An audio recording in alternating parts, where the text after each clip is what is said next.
رجال صدقوا ما عاهدوا الله عليه. أحباب رسول الله، ربنا سبحانه وتعالى خلق الخلائق وهو أعلم بخلقه جل جلاله وتباركت أسماؤه. الله سبحانه وتعالى أعلم بنا من أنفسنا. الله سبحانه وتعالى أعلم بنا في كل الأمور وفي كل الأوقات. فلذلك يا سادة، الإنسان على يقين أن الله يراه. فإذا كنت على يقين أن الله يراك،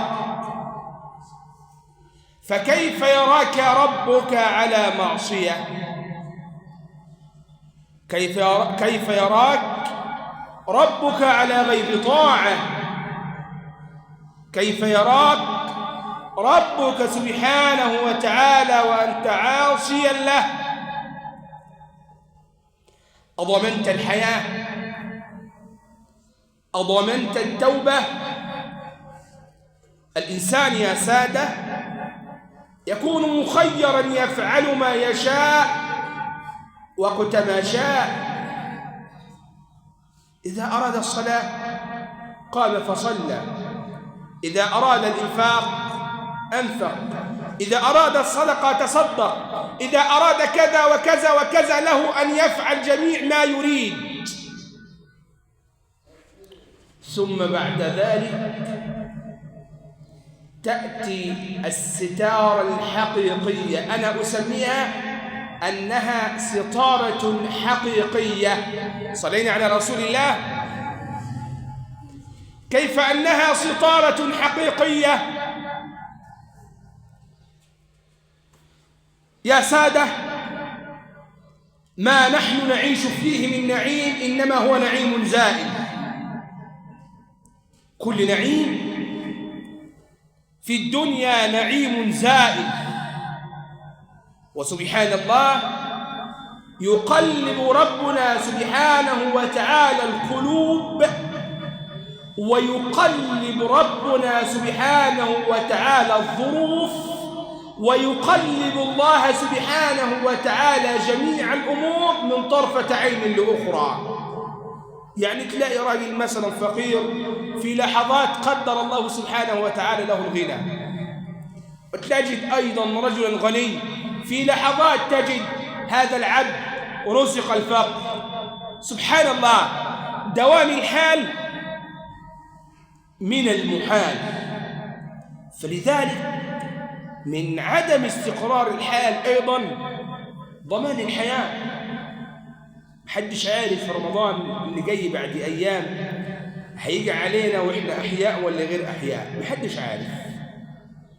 يعني إحنا في شعبان، هذا الشهر الكريم المبارك،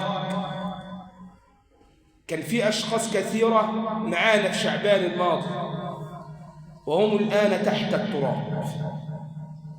يتمنى العبد منهم أن يعود إلى الدنيا، لا والله لأجل زوجه، ولا والله لأجل ولده، ولا والله لأجل أي إنسان، يريد أن يعود إلى الدنيا ليركع لله ركعة أو يسجد لله سجدة. سبحان مغير الأحوال. راجل والله قاعد جنبي بيحكي لي عن راجل في بينهم نسب، بيقول والله يا مولانا كان من أغنى أغنياء الناس، وكان بيتباهى بمالي جدا. بقول كنا لما أتعزم عنده أو أقعد عنده يا مولانا كنا ممكن نلاقي المسكرات والمحرمات ومن أجود الأنواع على السفرة أكثر من المياه. فلما بقول له هذا لا يرضي الله ولا يرضي رسول الله، بيقول أمسك بيدي إلى الثلاجة، راح فتح الثلاجة، بيقول لقيت الثلاجة فيها خمور أكثر من المياه. فأردت أن أحدثه يا شيخي عن الله وعن سيدنا رسول الله، ولكنه أعرض.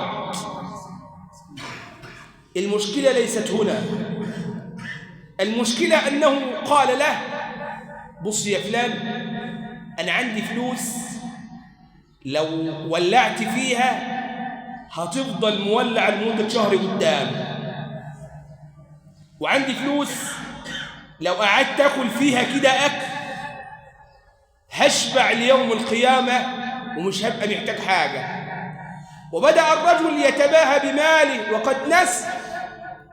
المسكين نسي أن الله يغير الأحوال من حال إلى حال. لعل الجميع ينظر إلى هذا الرجل أن هذا رجلا كذا وكذا، بل أنا أنظر إليه أنه رجلا مسكين، لأنه لو لم يكن مسكينا لتعلم أن نعيم الدنيا نعيم فاني. يقول: يا شيخ، بعد هذا الموقف بسنوات سمعت أن الحال تدهور به، دخل في تجارة وخسر وتدهور به الحال، إلى أن بدأ يشتغل عند الناس باليومية. الشغل مش عين، رحم الله كل يد عاملة. ولكن الشاهد في هذا إيه؟ لما تباهى بماله، أنا عندي وأنا عندي وأنا عندي. هو أنت أفضل من قارون ولا إيه؟ قارون قال: إنما أوتيته على علم. نسي أن الله هو الواهب، ونسي أن الله يغير الحال من حال إلى حال. سبحان من يغير ولا يتغير. لما ذهب أحد الناس إلى أحد العلماء: يا مولانا، خلق ربك الخلق وانتهى، ماذا يصنع ربك الآن؟ ربنا بيعمل ايه دلوقتي؟